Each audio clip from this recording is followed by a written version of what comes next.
हातकणंगले तालुक्यातील रांगोळी इथल्या प्रवीण पाटील यांनी मुलाच्या वाढदिवसानिमित्त जिल्हा परिषदेच्या शाळेसाठी कूपनलिका, मुल्लाणीवाडीत वस्ती शाळेला संगणक, ब्रह्मनाथ मंदिर आणि प्राथमिक आरोग्य केंद्राला रोपं, बाजारपेठेत ज्येष्ठांसाठी लाकडी बाकं दिली। त्याचा लोकार्पण सोहळा आणि महाआरोग्य तसंच रक्तदान शिबिरासह विविध कार्यक्रम सोमवारी होणार आहेत। रांगोळी इथल्या उद्योजक प्रवीण पाटील यांचा मुलगा मानस याच्या वाढदिवसानिमित्त दरवर्षी सामाजिक उपक्रमासह विविध कार्यक्रम होतात। गरजू मुलांच्या चेहऱ्यावर नेहमी आनंद मिळावा हा यामागचा उद्देश असल्याचं प्रवीण पाटील यांनी सांगितलं। यावर्षी प्रवीण पाटील यांनी मानसच्या वाढदिवसाच्या निमित्तानं जिल्हा परिषदेच्या कुमार शाळेत पिण्याची गैरसोय लक्षात घेऊन कूपनलिका खोदून दिली।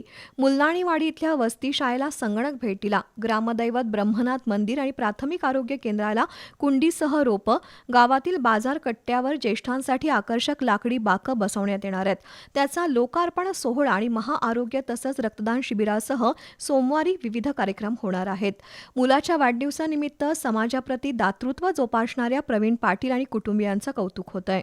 मानस याच्या वाढदिवसानिमित्त दरवर्षीप्रमाणे याही वर्षी काही ठराविक सामाजिक उपक्रम मी घेत असतोय।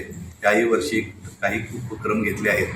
त्यामध्ये बाजारकट्ट्यावरती वयोवृद्ध लोकांना बसण्यासाठी बाकडी वाटप, तसेच महाआरोग्य शिबिर आणि रक्तदान शिबिर, तसेच कुमारशाळे येथे पिण्याच्या पाण्यासाठी बोर मारण्याचा कार्यक्रम, तसेच मुलांवाडी वस्ती शाळा येथे संगणक वाटप आणि आमच्या गावचे कुलदैवत ब्रह्मनाथ येथे वृक्ष आणि रोपे आणि कुंडी वाटप आहेत।